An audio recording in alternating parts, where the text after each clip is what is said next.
Hello guys, welcome back no. So, tagal ko nawala. Nasira kasi yung PC ko and busy lang din ako. So anyway, kaya nga nasira yung PC ko, hindi ko lang nawala yung mga una-una nating tutorials. Meron na ako mga na-save nun eh. Pero nawala. Kaya na natin, move on tayo. So ngayon, ang gagawin natin, andyan na, nakalagay naman na sa title. No? Gagawa tayo ng custom bottom. Custom view na siya, gagawin natin. Hindi siya katulad ng ginawa natin nung una. No? Gagawin na natin siyang custom view.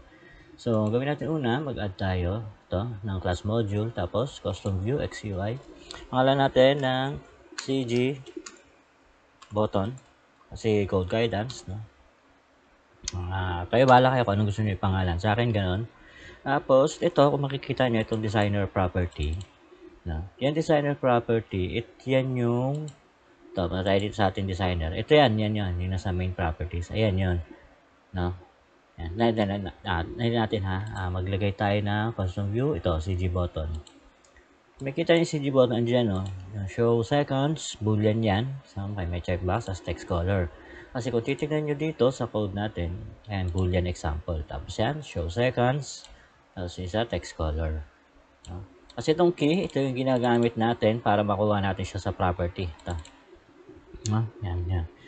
So, para masubukan, makita nyo kung paano siya ginagamit. So, magdagdag muna tayo dito. Private, mprops, as map. Tapos dagdag natin dito, mprops, equals props. So, yung properties. Ito, kung makikita nyo, kinuha nyo yung text color, di ba? Gamit ito, XUI paint, color to color. Paint or color to color pala. Yan. So, ngayon, ang ginagawa ko ganito. Para makuha ko, maglagawa tayo ng ano muna. Gawa tayo sample. Kuhain natin ito. Lagay tayo ng background color. So, lalagay natin pangalan. Background color. Or back color lang na. Color na lang gawin natin. Back color. So, dito, ganun din. Gawin natin. Back color. Color default value niya is null.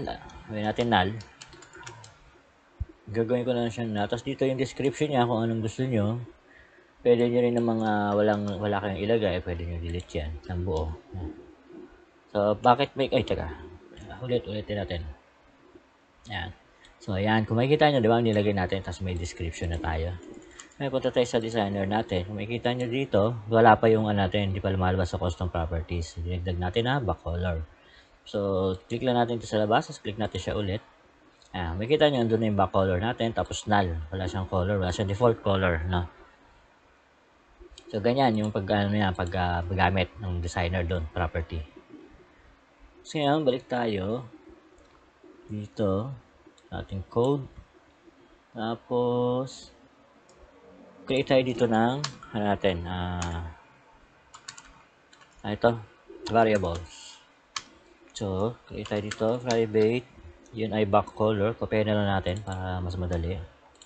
Color as in. Tapos, dito, punta tayo dito.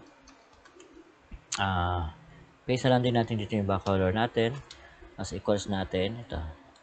Kopyahin lang natin to. Yan, tapos palitan natin back color dito. Ito, delete na natin to. Natin kailangan yan. Tapos, kasi null yung nandito natin, mag-e-error yan eh. Tingnan niya. Para makita nyo lang.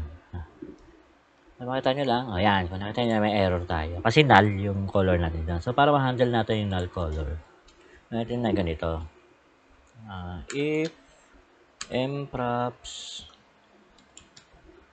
.get tapos yung back color, no? Color not equals null, then yan. So, ito, palitan natin to, yung props natin. Palitan siya ng mprops. Yan. Kapag nila natin yan, ayun. So, wala na tayong error. So, ganyan mag-handle ng null value. Okay? So, ngayon, meron na tayo yung back color. Punta tayo dito sa ating magdagdag tayo ng na ating text. Kasi kung makikita nyo, walang laman, di ba? Yung text natin. So, pwede natin gawin ganito. Maglagay tayo ng text. Sample text. Tapos, search lang natin konti. Tapos, yung color niya ng color niya, ganyan. So, try natin yan kung mag-display yung text na yan. So, wala, di ba? So, ngayon, gawin natin ganito. Meron tayong label ito. Ito yung label. So, ang gagawin natin, iset muna natin yung label. Hindi, hayaan na natin muna, assist muna. Magdagdag na lang muna tayo. No? So, para madagdag natin yung label, ito, mbase.addView. Tapos, lagyan natin LBL. Tapos, left 0, top 0, top 0, top 0, tapos mbase.width, saka mbase.height. Yan. So, ngayon, pag nirun natin yan, nakikita natin. So, ayun, meron na, sample text. Yun yung nilagay natin text eh. So, ngayon, meron na tayo yan. Pwede natin ngayon lagay yung back color.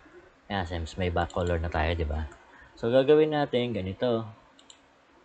Lagyan natin dito sa baba siguro. So, mbase.color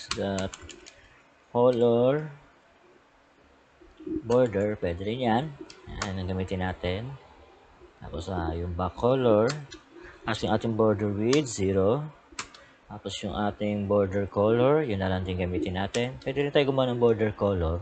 Tapos, ang radius natin, siguro 8. Pwede natin gumawa ng border color. Gawin natin ganito. Copy-paste lang natin yan. Teka, delete natin ito. Sana, itong dalawa. Yan, kailangan yan. Yan. Tapos, pwede tayo dito maglagay ng border color. Tapos, copyhin lang natin to.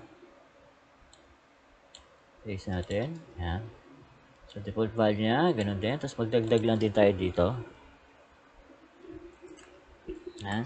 Tapos, palitan natin ng border color. Yan. Tapos, ganun din dito. Copy-paste lang natin yan. Tapos, palitan natin ng border color.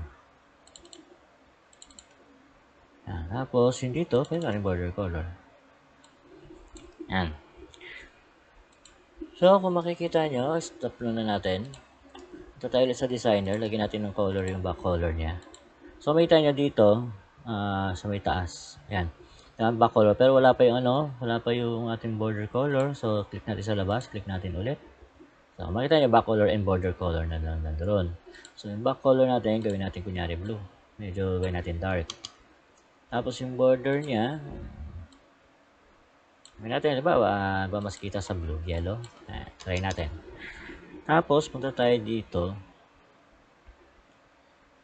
Pakita natin yung text color. Gawin natin puti. Kasi di may kita yun dun. So, yan. So, try natin i-run.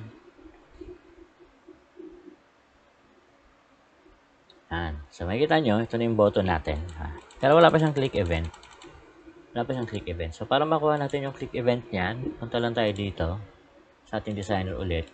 Punta tayo ng pane. Tapos, kunin lang natin yung mga niya, properties. Mga event. No? So, kailangan natin yung click.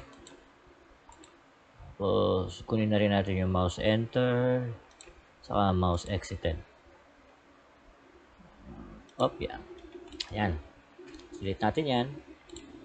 Ngayon, kung makikita nyo, pane 1 yung nandiyan. Pane 1. Palitan natin yan ng base. Yeah. Yan. Okay. So, meron tayong base. Ngayon, dito sa click, kailangan natin makuha muna yung click event niya. So, try natin kung makukuha natin. Tara natin yan. Click. So, yun. Kikita nyo, lumalabas na. So, nakukuha natin yung click niya. Okay. So, may click na tayo. Let's check natin yung mouse enter. saka yung exited. So, lagyan natin, entered, tapos exited. Try natin. Ayun. Entered, exited, entered, exited, entered, exited. Nakukuha na natin ngayon. Ngayon, pwede na tayo magdagdag ngayon dito sa designer natin. So, gagawin natin, syempre yung mouse color ng entered. So, hover yun. So, back color. Dito natin.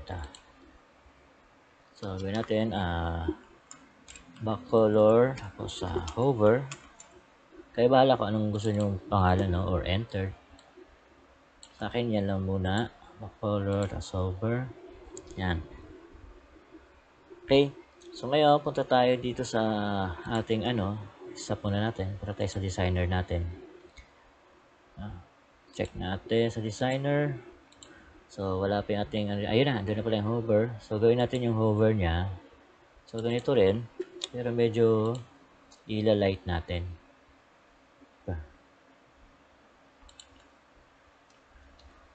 Ay, bakit nung ko yun Diyan pala. Sorry. So, ila-light lang natin. Yan. Okay.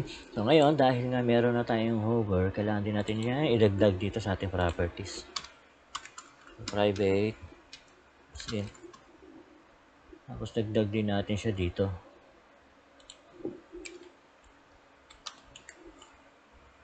So, if it lagyan natin siya dito, back, hover, oops, take up, ayan, because null, then plus xui.paint, tapos mprops .get, yan. So, meron na tayong hover. Ngayon, pag dito natin ngayon ilalagay yun. Okay. So, mabot 12 minutes na tayo, no? So, dito natin ilagay. Gagawin natin ito. Siyempre, yan pa rin. Pwede rin ganito. Gawin natin embase.animated. Hanapin natin yung animated. Teka, animated color, yan. Set color animated. So, ang duration natin gawin natin 150. From colors, yung from color natin is yung back color to back hover. Ayan. Tapos, ganun din dito. Open lang din natin to. Pagpapalitin lang natin. Babalik lang natin siya sa dati. So, dito. Tapos ito, cut natin. Lagyan natin dito. So, ayan. Sayin natin. Makikita nyo, ayun, nag-iiba yung kulay. Hindi lang siya ganun halata, no? Pero makikita nyo, yan, nag-iiba siya ng kulay. Okay? So, ngayon, hanggang dito lang muna tayo, no? Doon tayo sa maglagay, tayo ng part 2 kasi mahaba na to. 13 minutes na. So, sa part 2 tayo. Punta tayo sa susunod na video. Maraming salamat sa panonood. Magkita-kita tayo sa kabilang video.